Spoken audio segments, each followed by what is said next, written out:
We talk a lot about some of the bad actors, and it comes to be that, one bad apple can really spoil the bunch.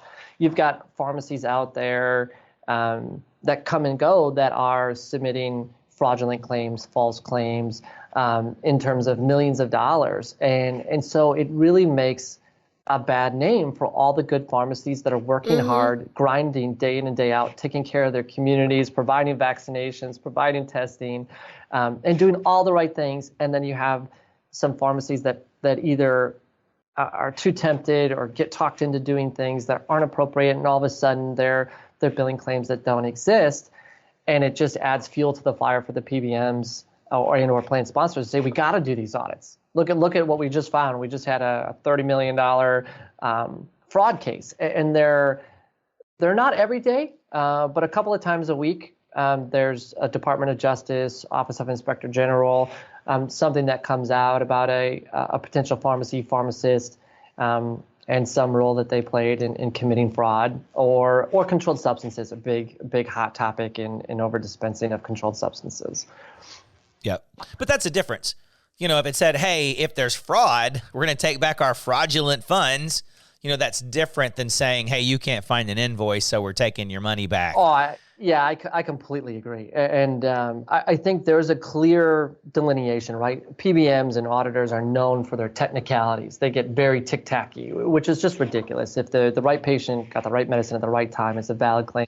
The pharmacy ought to be paid, right? We believe the pharmacy ought to be paid, and we'll fight for them and help take that as far as they need to go to a PBM to get paid. Because it's a generating revenue source for them. One, they don't like to give pharmacies a break, but there also are very clear delineations in audits, Jeff, in my opinion, where you could say, yeah, this is probably a concern versus a non-concern, right? A fraudulent invoice audit, and I'll give you an example. We have audits that we see that are in the millions of dollars for recoupments, right? And so there are either situations that are happening to that pharmacy, there's some blatant, our wholesaler never sent the invoices, or there's some concern about the activity of that pharmacy.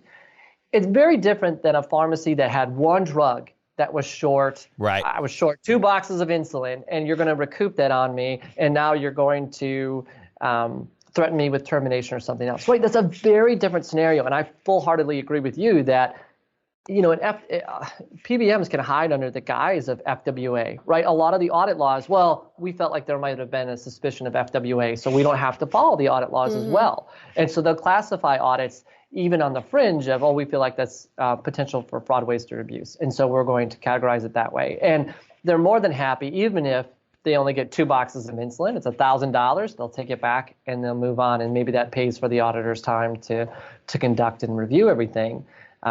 Those are the kinds of things that rub us the wrong way and certainly give us fuel to continue to fight for the independent pharmacies out there and help them be successful in the face of such adversity.